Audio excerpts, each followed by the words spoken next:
I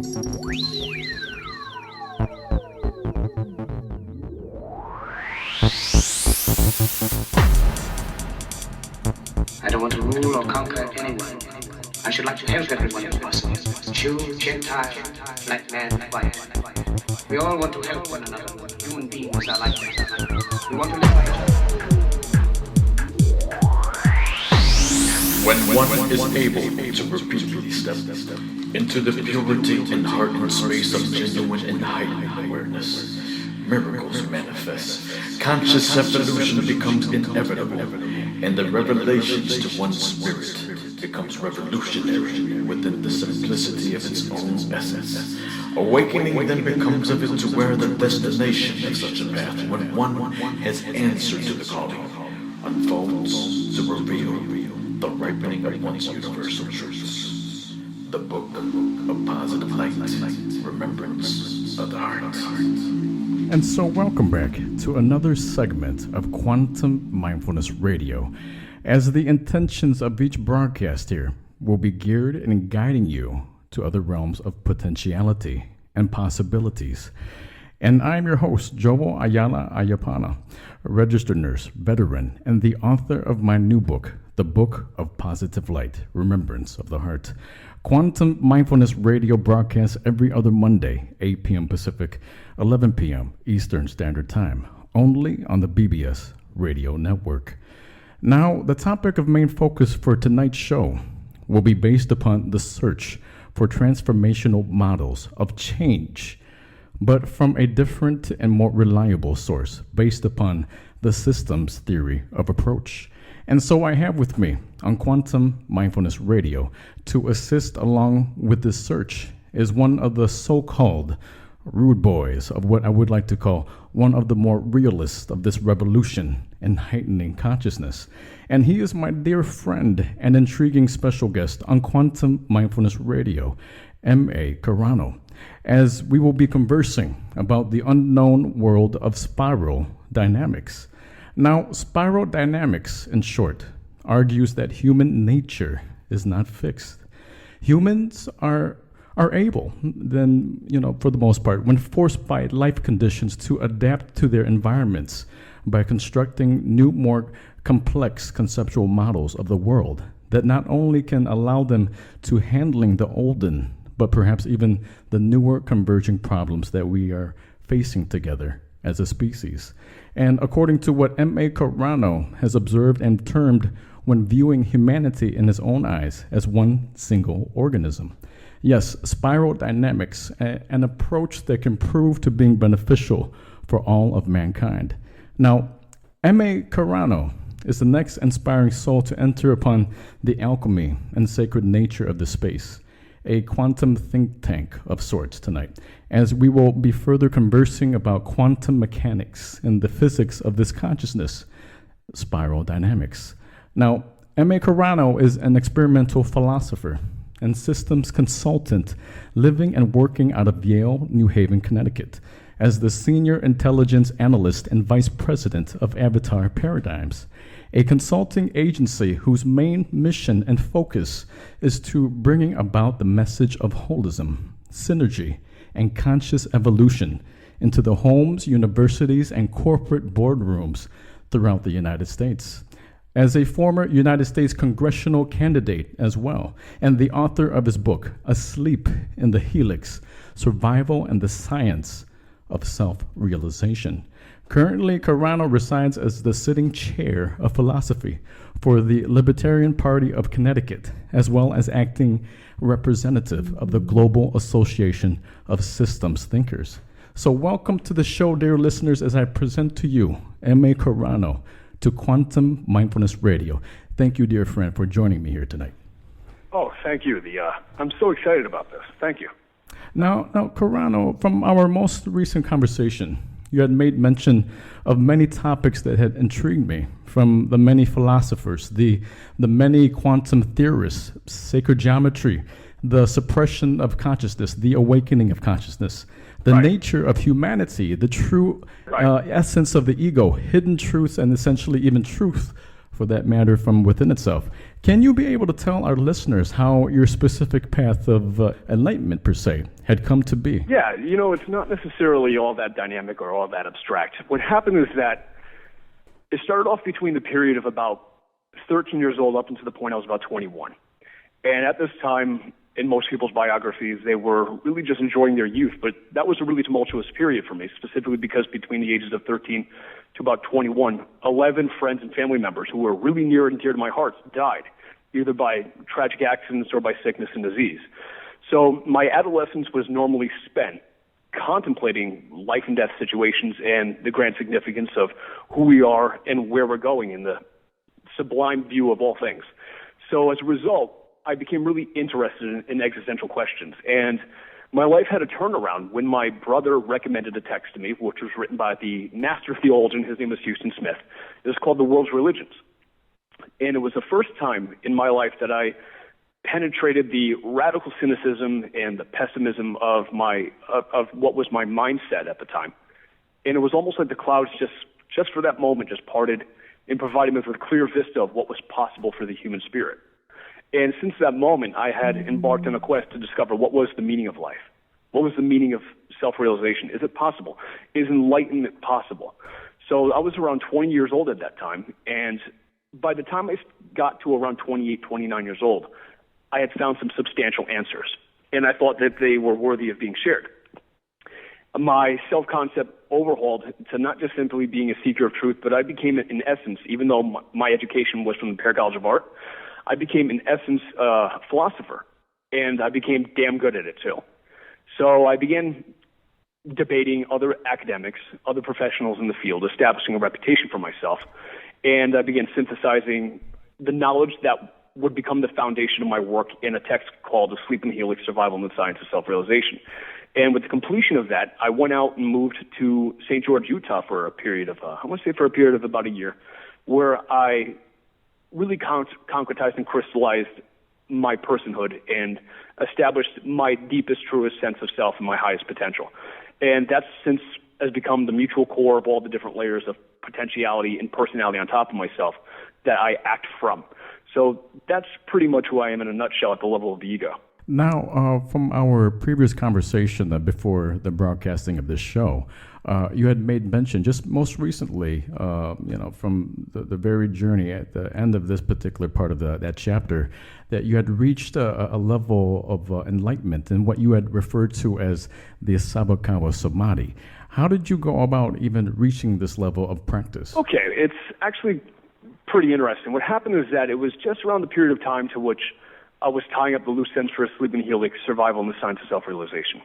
And there's a cemetery which I frequent 2 or 3 times a week, and it's where my high school sweetheart, she was the one I mentioned. She died in a DUI when I was 18 years old.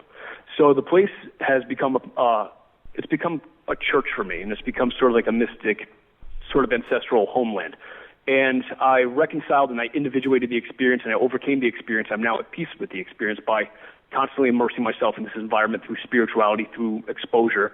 And when I was meditating in 2008, I had a brief insight into the possibilities of human spirituality that made me overhaul, re-amend, and reinterpolate the text of Asleep in the Helix to take on a more decidedly spiritual approach and spiritual slant, but nothing stuck at that particular moment. But in 2012, it was 2013, while I was again in another state of meditation, I obtained something which people call Sabbakalpa Samadhi.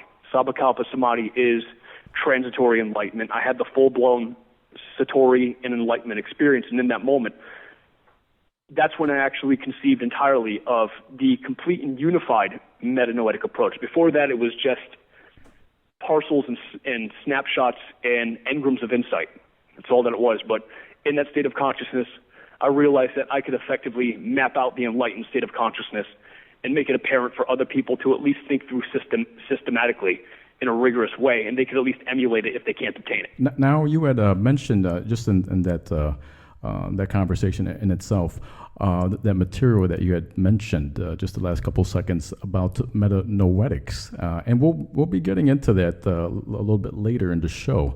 But within this experience, within itself, of the Sabakawa Samadhi experience, what did you actually realize from this self-realization process? Well, Sabakawa Samadhi, it's a transitory state of enlightenment. It opened up during the course of the next 12 months following that into a much more in detail, much more immersive experience, which sages and seers throughout Eastern and Western traditions have called Nirvikalpa Samadhi, which they would call final realization, final enlightenment, moksha, liberation. And it's the fruit of spiritual practice, which, again, Hindus and Vedic philosophers would call sadhana. It's the Buddha state of nature and the Buddha state of consciousness. It's the awakened Christ heart. It's the Krishna consciousness. It's essentially opening up and realizing radically your own I amness. And one of the things that really struck me about the experience was specifically how much can be communicated about the experience effectively, and how many misperceptions are trafficking through, I'd say, the New Age community, and also how many misperceptions are tracking through the alternative health community and just general philosophy. Like, for example, there's a lot of people who say you have to live in the moment. No, you don't have to live in the moment. There is no moment. The moment as opposed to what other moment? A lot of people say you have to live in the present. Well, what present? The present itself is only the interface between the future and the past. What present? Future and the past, if they don't exist, if those are the illusions, and then the present is simply that moment which is defined as being betwixt these two things, well, what present are you talking about? So there's a lot of misperceptions that orbit it. Instead, what people have to do is learn how to restructure their vernacular and to speak about it using a totally different set of memes. And fortunately, because we're 2,000 years after the fact, there's a wide variety of ideas, concepts, and vocabulary terms, and even systems approaches that we can now use to speak about the Enlightenment experience in a much more copacetic, conducive, and efficient way. There's a lot that can be communicated about it. And I really don't think that people need to struggle too hard to realize that. I searched for it for 15 years. It took me 15 years to find that. And once I made that connection, I realized, wow, it's ludicrous. Like, I spent 15 years searching for something which was literally nothing other than the texture of concrete underneath my skin when I'm walking across the patio on a hot day, which is nothing other than the feel of the breeze that's just embracing me during the course of an autumn-spring afternoon, or an autumn afternoon, not spring. But that's really the essential concept of it. You have this radical awareness which opens up, and you're just not even participating in it. You're just simply granting it being. That's it. And yes, you had made mention of many buzzwords there that just resonates with what experience I am going through personally. And for the people who are enlightened or who are about to get enlightened or so awakened per se, they often want to be so much a part of this experience. And so now for the main topic of discussion, Carrano, can you be able to describe in much deeper detail as to what spiral dynamics is all about and how it relates and integrates with the philosophy and science and spirituality Right. of what you are about to do here in theory within Sure. this conversation? Well, first, let's go ahead. Let's provide a constructive criticism of what spiral dynamics is not, because a lot of people seem to mistake spiral dynamics for a path or a model of self-actualization as if it narrows down to an omega point. It's not. It's true that self-actualization entails the process of rising ever higher into the different layers of consciousness and cognition and higher and more sophisticated ways of conceiving the world conceptually. That is true that self-actualization furs it, but there's nothing in the model of spiral dynamics in and of itself that entails enlightenment. There's nothing in it that entails self-actualization. All it is just a spectrum that is stratified into different layers of being that are unified simultaneously, like the rungs of a corkscrew that widen and broaden as it ascends upwards into different layers of complexity. And each layer of complexity transcends and includes the layers beneath it as different, almost analogous to the way we would imagine rings in a tree. They're called vMEME stacks, and each cognitive species is called a vMEME. Now, spiral dynamics was first conceived of by the psychologist Dr. Clare Graves, and he conceived of it during the mid-50s when he was attempting to map out the varieties of cognitive experience. And he gave questionnaires to his students, which he was a professor at a time at a university, and he noticed that their answers fell in a pattern, and that when he did a follow-up survey, they seemed to progress in a pattern. So he mapped this pattern out, and eventually that became the biopsychosocial systems approach to human cognition. Yes, he did call it the biopsychosocial systems approach. It really was called that for a time. Now, he had two affiliates, and they were two acolytes of his. One was Dr. Don Beck, and another was Christopher Cowan. They were protégés, so to speak. And they continued to carry the flag of Clare Graves in their own research as they developed his biopsychosocial systems approach into what we now readily and most identify as spiral dynamics. Now, spiral dynamics is a model of human cognitive complexity in terms of how people grapple with problems of value, change, and setting and organizing priorities. So it doesn't entail necessarily that someone who's at a higher level of cognitive complexity in the spiral of things is going to be any more intelligent than somebody at a lower level. All it means is that their thinking about problems is going to be more complex, and they're going to consider a wider variety of details. And not every level of complexity is even desirable. For example, you don't want to use a jackhammer to drive in a nail into a 2x4, no matter how much more complex a jackhammer is. Right. So, exactly. So different layers of cognitive complexity apply and are suitable for different life conditions, and you don't want to get them confused. If a problem is simple and you need a simple answer, use that simple answer. Don't overcomplicate it. Use the appropriate memes to address that problem. A meme is a unit of cultural transmission. The term became integral with the spiral dynamics movement because it was first produced by Richard Dawkins as a kind of unit of cultural transmission that behaved kind of like a virus, and they synthesized and formed into systems in an organic fashion. And Beck and Cowan realized that what we were looking at wasn't meme systems, they were vMEMEs. They were paradigms for organizing memes that were built into the cognitive repertoire at a biogenetic level that found actualization through catalysts in the environment. That's spiral dynamics in a nutshell. But spiral dynamics basically tends to fascinate and to intrigue others because of its colorful nature of the model and because of its beautiful geometries which are associated with it. And that's something that we could probably get into right now, because I think that in order to present a model of consciousness, people need to at least have a rudimentary understanding of what these different layers are. Can we do that? Oh, absolutely. Please do. Okay.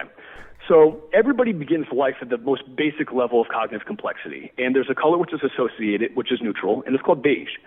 And the beige level of cognitive complexity is active in newborn infants. It's also active in people who are suffering from debilitating conditions in the Asperger's spectrum. And beige is otherwise known as survival sense. It's instinctive, its intelligence is genetic, it's neuromuscularly reactive. It's almost analogous to something as if you were a Freudian id, which is being compelled by libidinal energies from deep within yourself. But it's a Freudian id that doesn't have the benefit of having a fully concretized, crystallized ego. So beige doesn't have a distinct sense of self. Its primary drives and its primary method of motivating itself is through, again, libidinal instincts that might roughly correspond with Freudian psychoanalysis of the eros and the thanatos, which are drives of the id, but that's not to say that Freudian psychoanalysis is part of the model of spiral dynamics. It's not. Those are just means that seem to explain some of the activity at this level. Beige thinkers, they tend to forage for food in asocial survival bands. They tend to mate opportunistically. Let's put it this way. If life conditions ever exceed the cognitive complexity of beige, it usually reacts viscerally, but if it realizes that it can't overcome them with its processes of thinking, it's going to do one of two things. It's going to simply curl into a ball, it's going to lay down, and it's just going to die. Or it's going to evolve to the next level of cognitive complexity. So when life conditions outpace its level of cognitive complexity, it's do or die. And it's that particular moment that beige makes a transition out of beige, and it begins to acquire and synthesize some of the means that it's absorbed that far. So beige fades into purple. Now, purple is otherwise known as kin spirits. It's sort of a tribal vMEME system. It's a clannish vMEME system. And purple thinkers, they strive to live in harmony with nature's seasonal cycles. It is one which is preoccupied with the concept of submitting to the edicts and decrees of omens and of signs. It places a heavy emphasis on the authority of elders and ancestors. Purple thinking is highly magical. It believes that it receives messages from guardian spirits, and someone who thinks in purple isn't necessarily tribal, but people who are traditionally of a tribal mindset usually tend to be purple. Now, we find purple really in 21st century first world civilization and cultures that are here from other cultures, and they might believe in guardian angels and the intervening influences of ancestors that watch over them. Purple thinking tends to, like I said, to deify ancestors. It reveres elders. It really believes in protecting ancestral grounds and sacred spaces. And for the purple point of view, the world is really one. It's infused with a wide variety of enchanted spirits and of gods and goddesses. We find that the purple vMEME is active in a lot of Disney's fantasy and magical and mystery-themed cartoons for children. Children usually tend to be purple thinkers at about the ages of about 2 to about 6 or 5. That's purple thinking. Red might flare up at the terrible twos, but traditionally their primary mode of cognition is at the purple level of kin spirits. Now, when purple begins to no longer be at the level of complexity as a mindset, which is sufficient for negotiating the terms of its existence, that's when it begins to make a transition into red. Red is, again, it's not a cool color, because cool colors in the spiral of things indicate cooperative mindsets, harmonic mindsets, self-sacrificial mindsets. They tend to be altruistic, empathetic, and intuitive. Red tends to basically be elitist. It's individualistic, it's egoic, it's assertive, it strives traditionally to be dominant in its own sphere. And we find that the first elitist vMEME emerges out of purple as red in what we call power gods as a way to command, to control, to consolidate purple. So purple tends to basically organize like a clan around powerful red personalities, which become the nucleus of that. And red thinkers, they're egocentric, and for them, the world is divided between victors and victims, and given the alternative, they much prefer to be a victor than a victim, and that means in many different instances they have to go ahead and victimize people in order to be a victor. Now, it's important to realize that at each level in the spiral of complexity, they have their own distinct senses of right and wrong. So if you look and you classify another level of thinking about problems of value as evil, it's usually an indication that it's evil only in terms of how you think about priorities and problems of value from your own ring of development in the spiral of development. So a lot of people tend to stereotype red as sociopathic or as psychopathic or as antisocial. It's not, because given the life conditions, there are certain circumstances that red thinking is wholly appropriate. If you're in prison, you're either red or you're dead.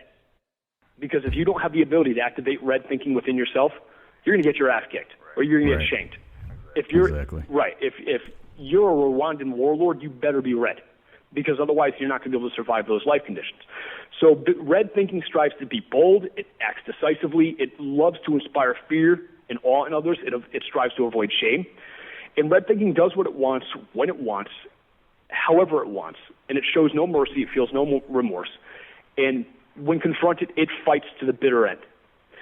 Red fundamentally believes that it's better to be feared than it is to be respected, or better to be feared and respected than it is to be loved and liked. So given the alternative, it's going to prefer to be feared and respected by you. And red acts in such a way that it believes that there's no point worrying about consequences that aren't going to come. So seize the day, carpe diem, baby. Let's take initiative now. So that's a wholly appropriate way of dealing with problems at a particular level when those life conditions arise. But when it ceases to work, life conditions tend to evolve into something which is called truth force, which is the blue meme, which is, again, is a self-sacrificial meme. Now, truth force is really focused on meaning and finding purpose in life and self-sacrifice in service of an absolute, all-powerful, transcendent truth.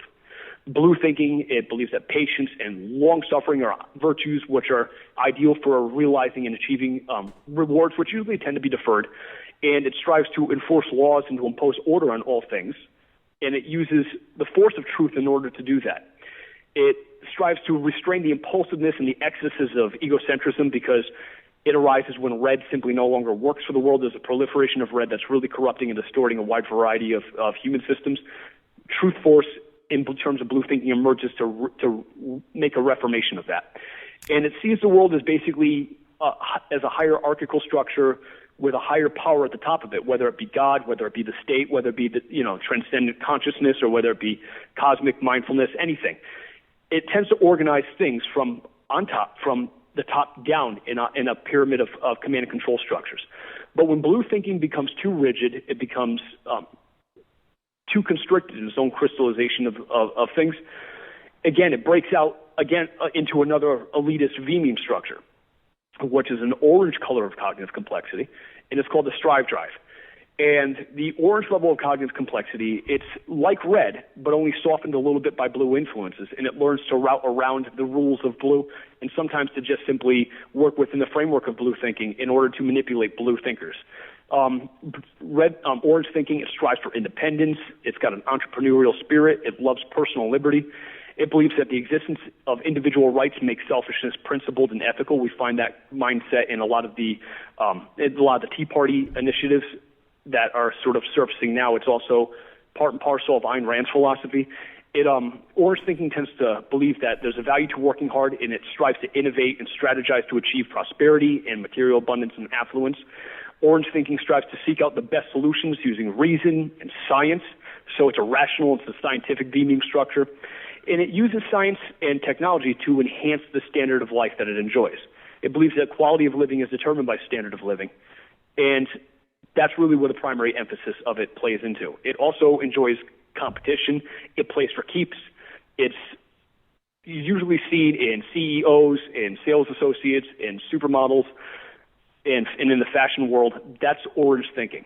And again, its knowledge system is based on reason and evidence. But when orange thinking, again, becomes too greedy and it becomes detrimental to the environment, or it begins to be disruptive, or it's simply not sufficiently complex to be able to adapt to the world's life conditions, it moves up to the next level in the complexity of the spiral of life, which is the human bond element of the green vMEME. And Carrano, with less than 2 minutes remaining before the end of the first segment of the show, we will transition into the next color scheme of this model, of this blueprint in consciousness. So, dear friend Carrano, can you please list for our listeners your contact information before we transition to the next segment? Absolutely. Your website as well, and how we can be able to purchase your book, Asleep in the Helix: Survival and the Science of Self-Realization. Absolutely. Visit www.avatarparadigms.com. All of my contact information is listed right there, including links to Asleep in the Helix. And so when we return after our station identification break, we will continue with our conversation with M.A. Carrano, author of his book, Asleep in the Helix: Survival and the Science of Self-Realization, on Quantum Mindfulness Radio.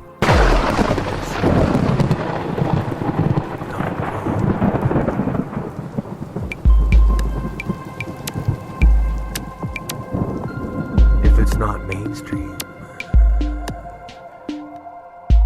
It could be here. Information and knowledge, bringing humanity closer to truth.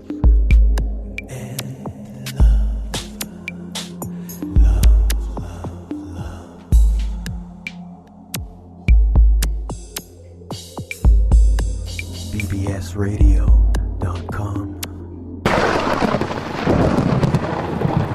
So we make a transition now from our conversation of the orange vMEME into the conversation about the green vMEME, which is really a relativistic way of perceiving problems and operating in terms of conflict resolution. It's also called human bond.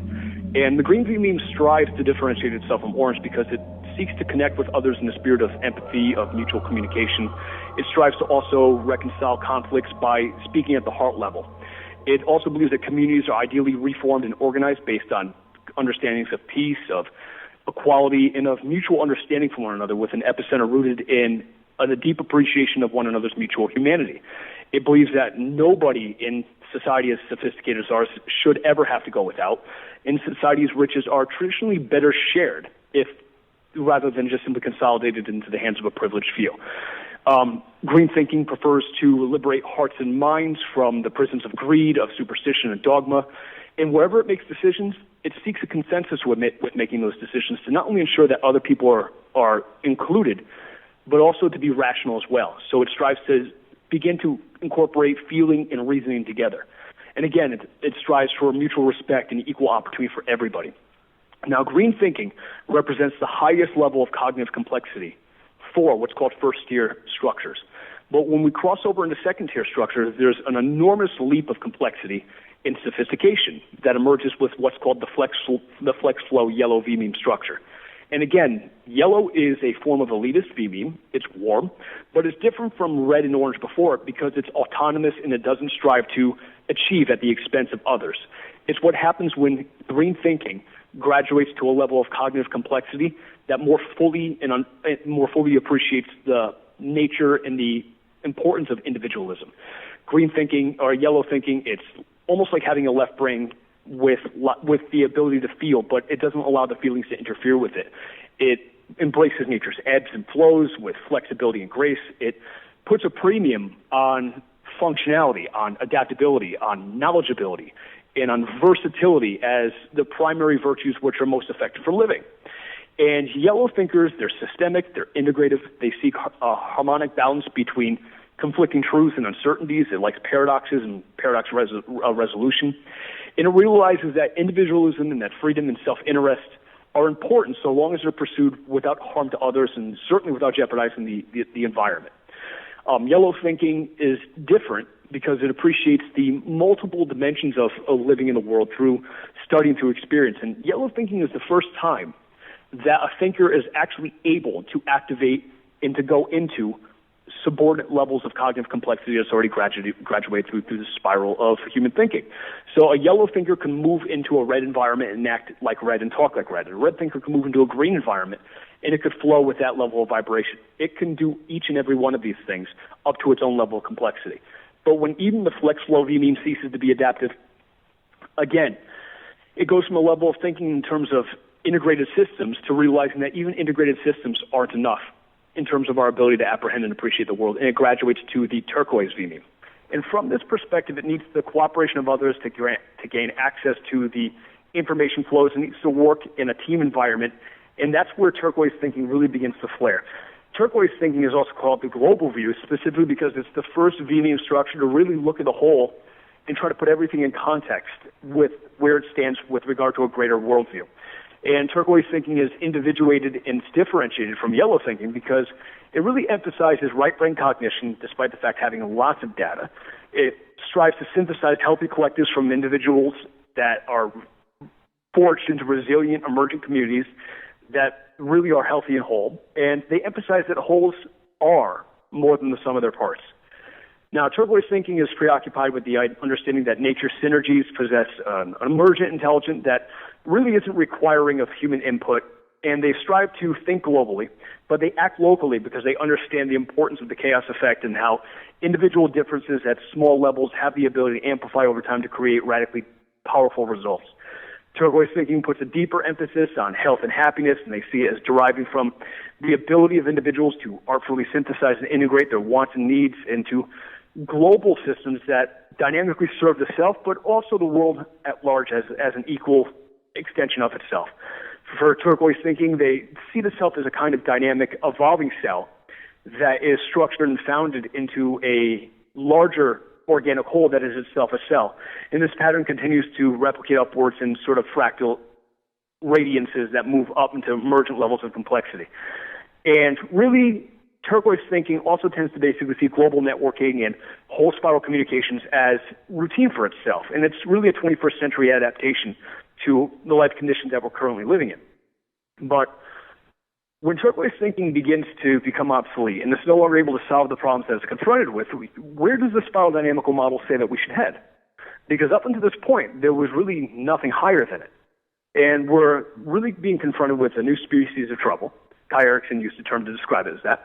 And so from this point forward, we now have to discover a new way of cognition and a new way of thinking if we're ever going to satisfy some of the terms and conditions of the survival requirements. And as you know, Joel, I mentioned before, and everybody should know again, I'm an experimental philosopher foremost, but my work is in systems consulting. And in 2007, I learned about spiral dynamics, and I diagnosed myself as yellow because of my understanding of systems, and I also had an elitist sense of self that was really based on knowledge and an expansive resume of skill sets. And I also had an insistence on personal autonomy and behavioral versatility. Again, that's why I diagnosed myself as yellow. But when I was learning about turquoise as a new vMEME that was even more complex and higher than my own cognitive type, I became kind of insulted by the sense of elitism that I was lacking. And that sent me on a quest in search of the turquoise vMEME to learn as much about it as I possibly can so that I could ultimately graduate into it. So I read Michael Talbot's Holographic Universe, Kevin Kelly's Out of Control, Daniel Quint Ishmael, Ken Wilber's The Spectrum of Consciousness, Irvin Laszlo's The Science in the Akashic Field. Basically, I sought out and swallowed every turquoise meme, not a vMEME, but every turquoise meme that I could possibly muster or acquire, so I could go ahead and I could muster up the resources with myself to graduate into that level. And by year 2 of doing this, I made a smooth, clean transition into turquoise. But by year 4, I began developing the sort of know-it-all, smug-ass sense of self-centered elitism that defined me when I was younger as an adolescent, when I was red. And that other people, I believe, they didn't really know what they were doing or how they should be going ahead fixing problems, and that really I should be running the show, goddammit. And that's how I saw it.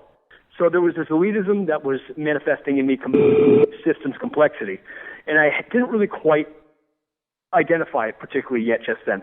So I began engineering a managerial technique, which I based off of general systems using Buckminster Fuller's Synergetics, Norbert Wiener's The Science of Cybernetics, and I even included Eastern notions of karma so that I could use this to hijack social systems and consolidate the resource flows of limit cycles within these systems at the leverage points under my control.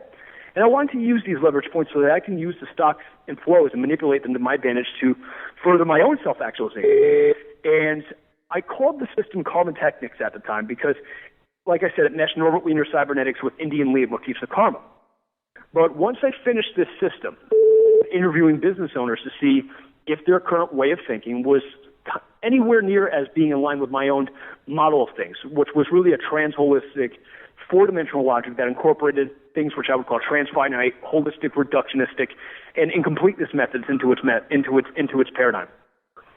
So when I was doing these interviews, I asked people 2 questions. I said, what is it that makes the world go round? And what is your definition of a mature human being?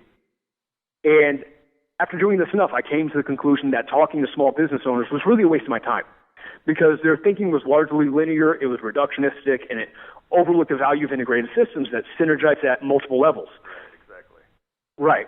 So I only began to make progress when I was calling and questioning larger business owners and major stockholders. And what I learned was that their thinking was more in line with how Darth Vader might propose to run a company than, say, like Margaret Wheatley, who's a classic turquoise thinker. So they weren't like turquoise Yodas. They were more like red Sith Lords when it came to knowing how their systems worked and how sloppy, chaotic storms flowed and how to force these flows into obedience with cunning, with planning, and with big-picture thinking. And beyond that, they wanted totally integrated systems for corralling these flows, and they wanted to control all the leverage points within these systems so they could synergize the currents where they needed them to be synergized. And they had the ability to cause chaos and disruption in the limit cycles where they thought that their outputs, they weren't exhibiting the kind of goal-oriented trajectory that they wanted them to. And they did this for the purposes of realizing higher incarnations of the potentials within themselves and also within the gaps of their own business's wholeness. But they didn't want control for particularly malevolent purposes, so to speak. The goal was largely the same, but they weren't really interested in money or political pull. Rather, they had all those things already. Or at one point they had them and they lost them, and they really just didn't care to get them back because they didn't believe that they'd satisfy them. What they wanted in terms of the control was that they wanted to realize the potential of their businesses, which for them included the satisfaction of seeing themselves push their people to realizing their own potentials.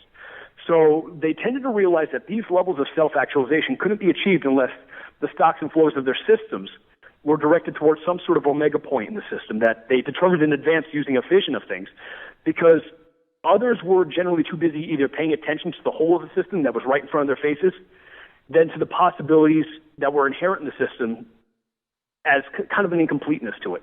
So holism wasn't the theme they were using. It was something beyond and more than holism. In other words, incompleteness theorem was a concept that seemed to basically guide their decision-making. The incompleteness theorem that was essential to their system was the potential of what the system could be. Their system was whole as it stood, but it was incomplete in where it could go. So the first thing that I thought about this was that it was a lot like Red when I was doing these interviews, but it was at a totally new level. But a major difference existed here because where Red thinking hijacked planes, this new model of consciousness, this new model of cognition, it hijacked entire airliners. in ways that were swift. Right. So really, yeah, really, you're essentially saying right. that there's a definitive transition here from the corporate way of thinking of leading countries and governments through exactly. connoisseur type of mindset and going towards Right. more or less the creator type of mentality, like authors, painters, and so forth, like that. Kind right? of like that. Look at it like this. Look at it like this. Look at turquoise thinking as like purple thinking, only up a hectave of complexity, and knowing systems thinking with everything it's learned through the undertiers. But also look at this coral thinking as mirroring red thinking beneath itself, but with that level of systems complexity that red itself formerly lacked when it graduated through those levels. So that's what we're looking at. We're looking at a new species of red. And these coral thinkers, they walked into organizations, they caused chaos where it needed to be caused. They let everyone know that they were the ones who were wrecking things to establish the obedience that they needed to establish through respect, and to establish respect through fear of uncertainty.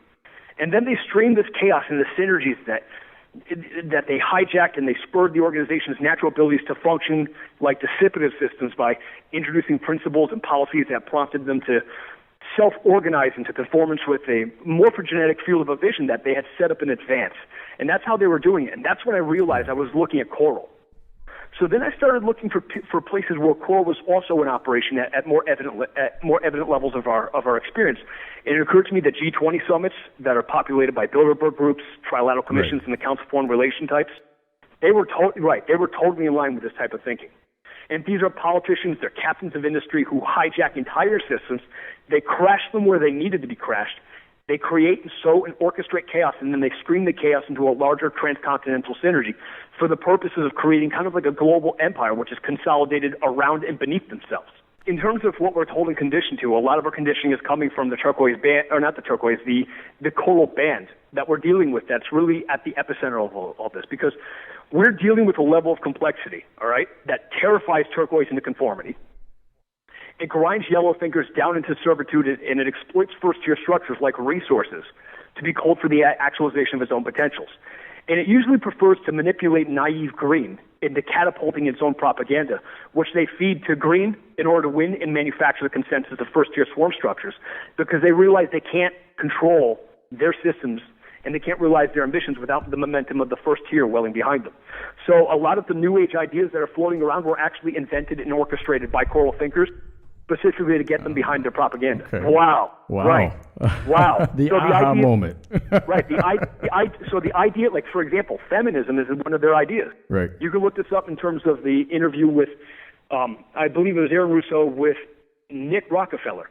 Feminism was an idea that coral thinkers, or at least coral think tanks, produced for the purposes of going ahead and orchestrating society around an agenda at a point of leverage that they can manipulate and control. Believe it or not, much of the green thinking in terms of peace, love, multiculturalism, diversity, all this has a value, and the value is built into it specifically because they want the relevance of it to overshadow the detriment of the ideas, so that people focus only on the positive and they don't realize the long-term implications of using these systems to control them. Right. So we're looking at a level of complexity that's cunning, that's manipulative, and it has far greater degrees of insight into the power of its own ideas than anything that turquoise could come up with. So it instantiates this type of propaganda at the level of the first tier because it needs the first tier to kind of function as the catalyst as agents of change, so it can command and control these things. And, I've already begun doing what I can to make the transition from within myself from turquoise into coral. And I've done this by synthesizing means that I can use to seize control over my environments in subtle and pervasive ways that would really destroy the possibilities for my own life, where I just blithely conform with my life conditions rather than defy and to seize control and to even conquer and dominate my life conditions. So I've been working with Dr. Donald Beck, who again is an acolyte and a protege of Claire Graves, one of the founders of spiral dynamics, other than Beck and Cowan. And he's confirmed, Michael, my God, that's it. Michael, you found the coral vMEME. And he's preoccupied right now with personal issues that he really hasn't had the opportunity to go ahead and work with me for probably about 6 months, but we found it. And And that is pretty much the revelation that you wanted to uphold for the second half of this show, or literally with this broadcast within itself, is this this founding of this vMEME that you have found from not only from the enlightenment that you have discovered from meditation, but from your research. Right, more so my research, not so much my meditation, but more so my research. But yeah, you're absolutely right. Now, I've gone ahead as a cursory title. I suggested to Don Beck that we call choral thinking chaos avatars, not after my business, but as an homage to the fact that red is called power gods.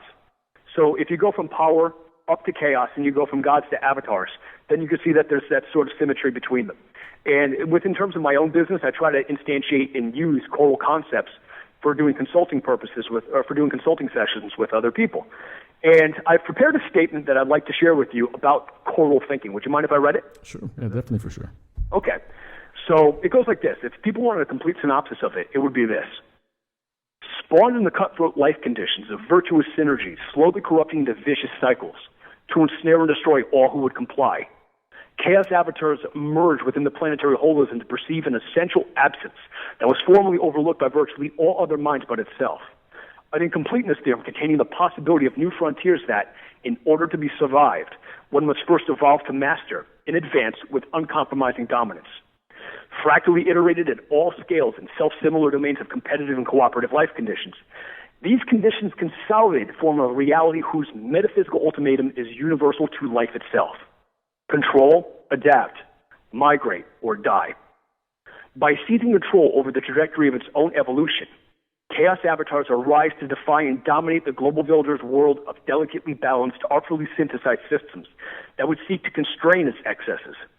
Endowed with a metamorphic multiplicity of personas, the strange attractor of the chaos avatar's sense of life, which gradually appears over time, is one requiring a protean bravado that takes no prisoners, makes no promises, and survives as a consolidating eye of a psychosocial vortex of mindsets that swiftly triangulates upon the leverage points of its life conditions, which chaos avatars both guiltlessly and intuitively exploit to orchestrate the flow of all currents within towards a fuller realization of its own highest human potentials.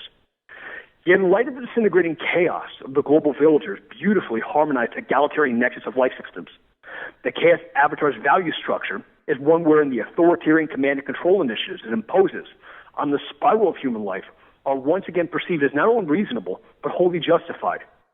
Furthermore, given the intuitive efficiency by which chaos avatars cognize the action potentials for crisis and opportunity that loom inveterate to every situation, then it should come as no surprise that such a new breed of thinking would exhibit anything less than dynamic, colorful, and altogether masterful displays of systemic dominance over all major currents of influence within its environment, albeit psychological, biological, sociological, technological, and even spiritual. High above in its perch, situated at the top of the humanist hierarchy of needs, the view is clear where chaos avatars perceive and prepare for multiple futures simultaneously by consciously evolving to such futures in advance. So it's not merely adapt to them, but to also dominate them when they finally manifest through their mastery of the cybernetic principles by which such rapidly changing life systems are found to thrive and die by. Chaos avatars discover that by first hijacking the leverage points of the system, and then by strategically promoting synergy and chaos where needed, it's able to go ahead and seize full tactical advantage and to positively reinforce those limit cycles that maximize the life conditions that feed its own power, and to also minimize and suppress, and in some cases outright destroy, the precipitation of developing feedback loops of negative karma, which would jeopardize its control. Thus, with a swift execution of ruthless preemptive efficiency that's all too characteristic of Bronze Age assassins, only now infused with the information age's complexity of the cyberneticist knowledge of dynamical systems and the techno-tribal mystics everything affects everything metaphysics of holism, by reinforcing subservient life conditions and rewarding those who contribute to the chaos avatar's cause of maintaining environmental supremacy, chaos avatars succeed in restoring humanity to the music of the spheres by consolidating power into itself for the realization of its individual potentials by driving all those it meets toward the deepest realization of their own or into early graves.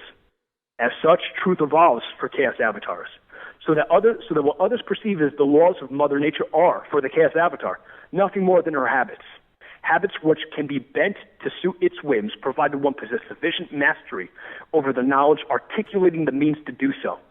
Consequently, since facts for chaos avatars are perceived as flexible things and far from binding, the chaos avatar's concept of knowledge tends to favor definitions which describe themselves in terms of whatever increases the power and control it enjoys over the future of its current life conditions.